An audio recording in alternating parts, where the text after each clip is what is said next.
ये जिसको हम स्पिरिचुअल साधना यात्रा बोलते हैं, ये है क्या एक्चुअली में? क्या ये उम्र के साथ डिपेंडेंट है? स्वरूप क्या है साधना का? स्पिरिचुअल जर्नी का मतलब क्या होता है? अगर बहुत ध्यान से देखें तो स्पिरिचुअल साधना का मतलब है मैं स्वयं को जानना चाहता हूं। प्रणाम गुरुदेव। हमारा ये प्रश्न अरुण मल्होत्रा जी गुड़गांव से पूछ रहे हैं और ये पूछ रहे हैं कि गुरुदेव, उम्र की गोधूली बेला आ गई, शायद देर हो चुकी, लेकिन क्या यात्रा अब भी संभव है? उम्र की गोधूली बेला आ गई, यानी अगर अंग्रेजी में बोलें तो रिटायरमेंट एज। तो क्या यात्रा अब भी संभव है? जब तक सांस चल रही है इंसान की, तब तक आध्यात्मिक यात्रा संभव है। जिस दिन सांस चलना बंद हो, तब आध्यात्मिक यात्रा उसके बाद संभव नहीं होगी। बट जब तक सांस चल रही है, ये यात्रा संभव है। थोड़ा सा समझें। जब हम इसमें थोड़ा मन का भी एक खेल है, थोड़ा समझें। जब हम बच्चे होते हैं, बाल अवस्था में होते हैं, तो खेल कूद का समय है। फिर जवानी अवस्था आती है तो एन्जॉयमेंट, एडवेंचर का समय है। फिर हम गृहस्थ अवस्था में प्रवेश करते हैं तो बहुत सारी संसार की, परिवार की रिस्पॉन्सिबिलिटीज़ हम पे आने लगती हैं। तो उसमें समय बहुत जाता है टू फुलफिल दोज रिस्पॉन्सिबिलिटी। और फिर समय आता है जब हम अपने कामों से सेवानिवृत्त यानी रिटायर्ड हो जाते हैं। अब हमें लगता है हमारे पास बहुत समय है। ध्यान से देखो तो ये समय तो बहुत उपयुक्त है, क्योंकि जितने हमारे ऊपर जिम्मेवारियां थीं, जितने हमने भोग भोगने थे, जितने हमने खेल खेलने थे, वो सब तो हो गए। तो ये तो परफेक्ट टाइम है यात्रा को आरंभ करने का या यात्रा में तीव्रता लाने का। बट हमारा मन हमें बहुत खेल खेलता है हमारे साथ। जीवन की हर अवस्था में, प्लीज अंडरस्टैंड दिस, जीवन की हर अवस्था में मन ये बोलता है कि आगे कर लेंगे। तो जब आप छोटे होते हैं, या आप जवानी में होते हैं, या आप गृहस्थ में होते हैं, तो हमेशा साधना को, क्योंकि बहुत मित्र पूछते हैं इस तरह का प्रश्न, तो साधना को लेके आमतौर पर ऐसा मन विचार देता है कि अभी ये काम निपटा लेता हूँ, परिवार का, व्यापार का, धन का, भोग का, और फिर साधना जब समय हो जाएगा तब साधना करूँगा। और जब समय मिलता है, जब हमारे पास रिटायरमेंट आती है, हमारी रिस्पॉन्सिबिलिटीज़ कम होती हैं, तो मन फिर अब पीछे का दृश्य दिखाता है और बोलता है कि अब तो देर हो गई। तो पहले मन बोलता था आगे जाके कर लेंगे, अभी काम करने हैं मुझे। और जब आगे जाता है तो पीछे की तो और मुड़ के मन बोलता है कि अब तो देर हो गई। पहली बात, इस मन के खेल को ध्यान रखना। हाँ, कभी ये फ्यूचर में लेके जाएगा कि साधना कर लेंगे, और फ्यूचर में जब पहुंच जाओगे, जब उम्र होगी, तो पीछे जाके बोलेगा कि अब देर हो गई। ये आपको जिस समय आप जहां हो, जिस अवस्था, जिस उम्र में आप जहां हो, जब सांस चल रही है, ये तब आपको साधना में गहरे उतरने नहीं देगा। ये मन का खेल होता है, टैंट्रम होता है ये मन का, तो इसका ध्यान रखिएगा। हाँ, अगली बात, ये जिसको हम स्पिरिचुअल साधना यात्रा बोलते हैं, ये है क्या एक्चुअली में? क्या ये उम्र के साथ डिपेंडेंट है? स्वरूप क्या है साधना का? स्पिरिचुअल जर्नी का मतलब क्या होता है? अगर बहुत ध्यान से देखें तो स्पिरिचुअल साधना का मतलब है मैं स्वयं को जानना चाहता हूं। I want to know myself, कि क्या इस शरीर के बियॉन्ड मेरा कुछ अस्तित्व है, मेरे विचारों और मेरे इमोशंस के बियॉन्ड मेरा कुछ अस्तित्व है, मैं हूं कौन? ये है साधना। इस जीवन के प्रति प्रतिपल प्रेम में रहना। जो कुछ इस प्रकृति, इस जीवन, इस सृष्टि ने तुम्हें दिया है, उसके प्रति अहोभाव में रहना सतत। every moment of your waking hours. Living in that realization कि कितना कुछ इस जीवन ने मुझे दिया, कितनी ब्लेसिंग्स मुझे दी, इस बात का ग्रैटिट्यूड, सतत ग्रैटिट्यूड, सतत माने हर समय इस बात की याद बनी रहे, ये साधना है। और ईश्वर प्रेम में धीरे धीरे और लीन होना।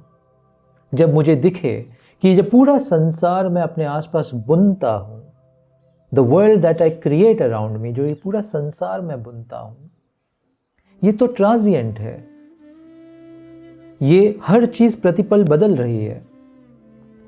आपका खुद का रूप प्रतिपल बदल रहा है, बाहर का मौसम प्रतिपल बदल रहा है, आपके विचार प्रतिपल बदल रहे हैं, आपके भाव यानी इमोशंस भी हर वक्त प्रतिपल बदल रहे हैं।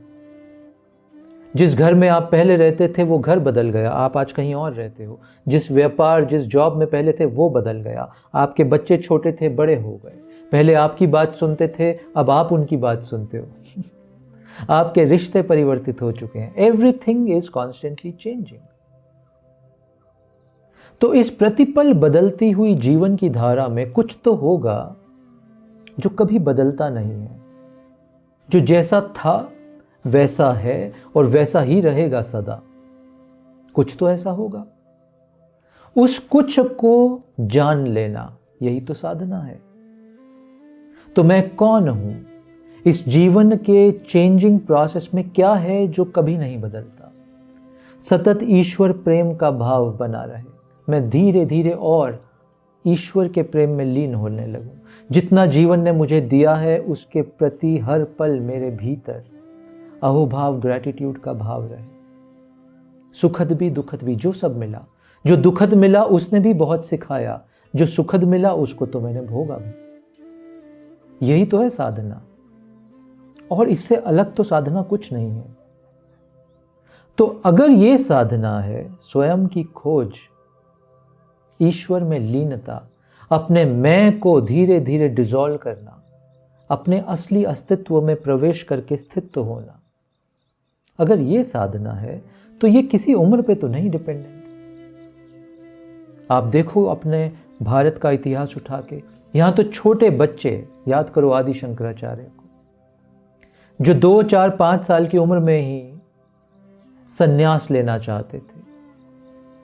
यहां तो छोटे बच्चों से लेकर वृद्ध अवस्था तक हमने सब ऐसे उदाहरण देखे हैं जो संन्यास की तरफ, यात्रा की तरफ, आध्यात्म की तरफ बढ़ते ही गए, बढ़ते ही गए।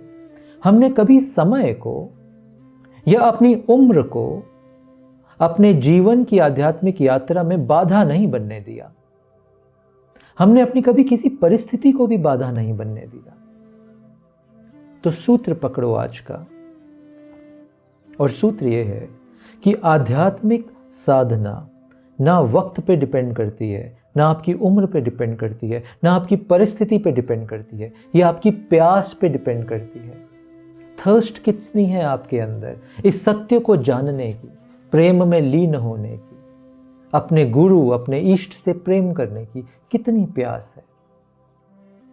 ये प्यास निर्धारित करेगी आपकी यात्रा की गति। आपकी उम्र नहीं ये निर्धारित करेगी, आपके आसपास की परिस्थितियां नहीं निर्धारित करेंगी, आपके भीतर, आपके हृदय की प्यास निर्धारित करेगी आपकी आध्यात्मिक यात्रा, आपकी जीवन यात्रा की गति कैसी होगी। तो उम्र का कुछ इसमें लेना देना नहीं है, बल्कि हर उम्र की हर अवस्था में कुछ ऐसा सुंदर है जो यात्रा में मदद करेगा। फिर से बोलता हूं, हर वक्त, हर उम्र की परिस्थितियों में कुछ ऐसा सुंदर होता है जो यात्रा में मदद करेगा। जैसे बालवत में आप इतने प्लेफुल हो, अगर उस समय यात्रा की याद आ जाए तो खेल खेल में यात्रा हो जाएगी। जवानी अवस्था में ऊर्जा इतनी है आपके पास कि अगर उस समय यात्रा की याद आ जाए, आध्यात्म की यात्रा याद आ जाए, तो आप सारी अपनी चरम ऊर्जा उसमें लगा दोगे। गृहस्थ में अगर आपको याद आ जाए स्पिरिचुअल यात्रा की, तो आप अपनी सभी रिस्पॉन्सिबिलिटी का बोझ हटा के उसको सेवा की तरह करोगे। As if whatever you are doing it for your Ishwara. आपका भाव बदल जाएगा। और जीवन के इस समय, इस अवस्था में आके ये जो the so called retirement age, ये तो और गोल्डन है, क्योंकि अब तो हम मुक्त हो चुके हैं सभी रिस्पॉन्सिबिलिटीज से। सभी रिस्पॉन्सिबिलिटीज का बोझ उतर चुका है। अब भय भी चला गया कि पैसा नहीं हुआ, क्योंकि हमने बहुत धन भी अर्जित कर लिया है, सुख सुविधाएं भी अर्जित कर ली हैं, और जो भोगना चाहते थे हम भोग भी चुके हैं। तो हम बहुत हद तक अब तो भोगों से भी मुक्त हो चुके हैं। तो ये तो बहुत सुंदर अवस्था है। इस समय मैं अपनी सारी चेतना, अपना सारा ध्यान, अपनी सारी श्वास, अपनी सारी ऊर्जा इस आध्यात्म की खोज में लगा सकता हूं।